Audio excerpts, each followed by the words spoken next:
O Palatinic é muito interessante até para nós entendermos o processo de como ele vai tentar chegar à arte cinética, né?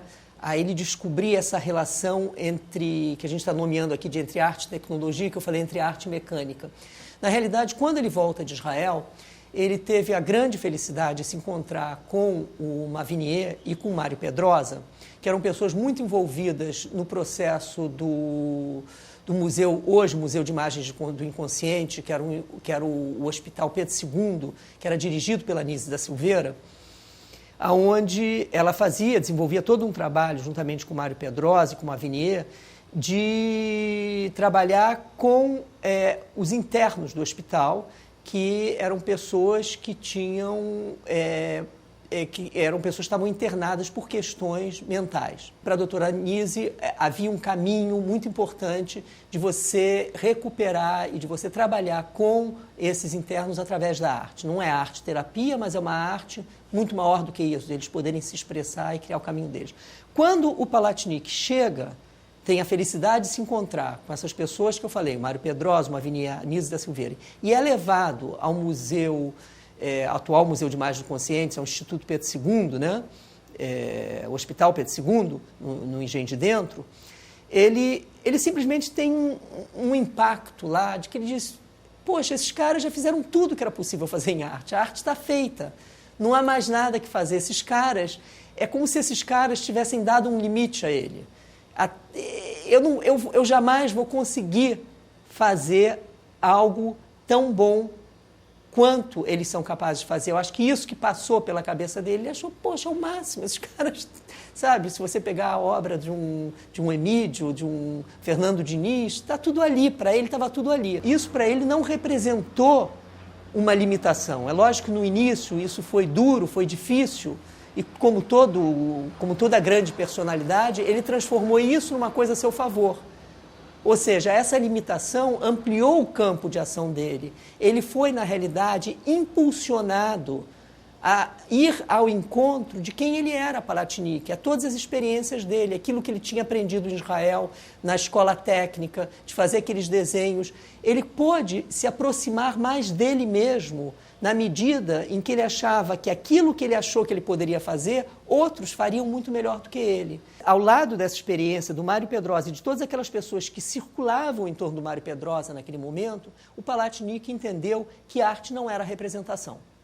Eu acho que essa percepção profunda que o Mário Pedrosa deu e que isso a gente absorve a partir dos conhecimentos que a gente tem da arte moderna, não é uma questão do Mário Pedrosa, é uma questão mais ampla, mas o Palatinic pôde entender claramente a arte não é representação, a arte é presentação. Então isso liberou ele de qualquer vínculo com a realidade externa. Ele tinha que criar um universo próprio dele e inventar.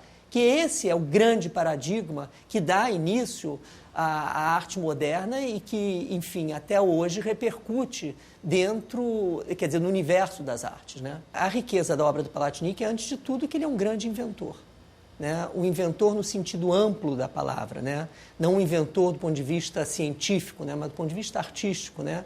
Que é uma pessoa que inventa as coisas e que traz algo muito novo para a arte. Tanto é que o Palatinic, hoje nós sabemos, que ele é a primeira manifestação de arte cinética do mundo. Isso não é pouca coisa. Me chama a atenção até uma coisa de uma crítica que o Sérgio Millet fez ao trabalho dele, de que fala, mas como é que a gente vê uma obra no escuro, né?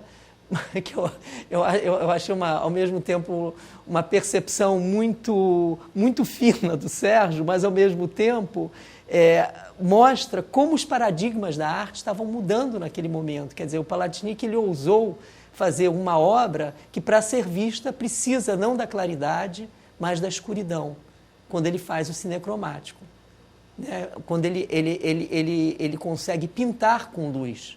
E, ao pintar com luz, ele precisa de um espaço escuro. Então, muitas vezes a gente não fica atento da grandiosidade da obra dele, que não é só o fato dele ter feito aquela obra específica, aquele trabalho específico, mas aquele trabalho implicou numa mudança de conceito de como você mostra a obra. Porque você tem que mudar, muitas vezes, o paradigma, não só de uma nova arte que você cria, mas de tudo aquilo que envolve aquela arte, que vai desde o ateliê do artista, quer dizer, o ateliê dele não é um ateliê como um ateliê tradicional dos outros artistas, tem a sua especificidade, é quase que um ateliê industrial, vamos dizer assim, até o final do processo, que é como você vê essa obra.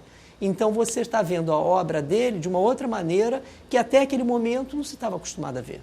O Palatinec, ele, vamos dizer, com a arte cinética, ele inaugurou esse cruzamento entre arte e tecnologia que é cada vez mais presente no mundo de hoje, principalmente na era digital, né? Então, hoje, você tem uma série de jovens artistas, ou artistas emergentes, ou artistas mais consagrados, que trabalham com esse tipo de linguagem, né? E, na realidade, são desdobramentos que partem desse momento de fundação que se deu com os cinecromáticos e com os cinéticos do Palatinec e, evidentemente, também com toda a arte que ocorreu nessa direção no mundo todo. Então, de uma relação imediata e mais direta, nós podemos dizer que essa relação arte e tecnologia, o Palatinec seria, vamos dizer, o avô dessa geração, né? Ele seria aquele que descobriu que era possível você juntar essas duas formas de expressão, né?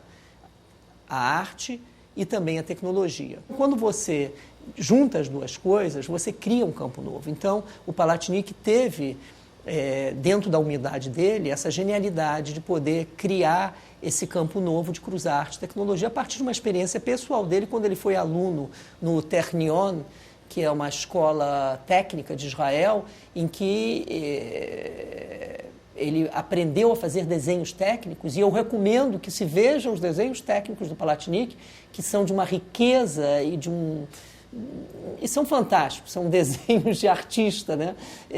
Sobre, vamos dizer, as engrenagens e as máquinas, né? Quer dizer, é muito rico esse lado dele. Quer dizer, a partir dessa experiência dele, que era para se formar como um técnico, ele se junta com o outro lado dele, que é o lado do artista, né? Então, esse entroncamento vai criar um campo enorme e que certamente inaugura e influencia várias outras gerações que vêm depois dele.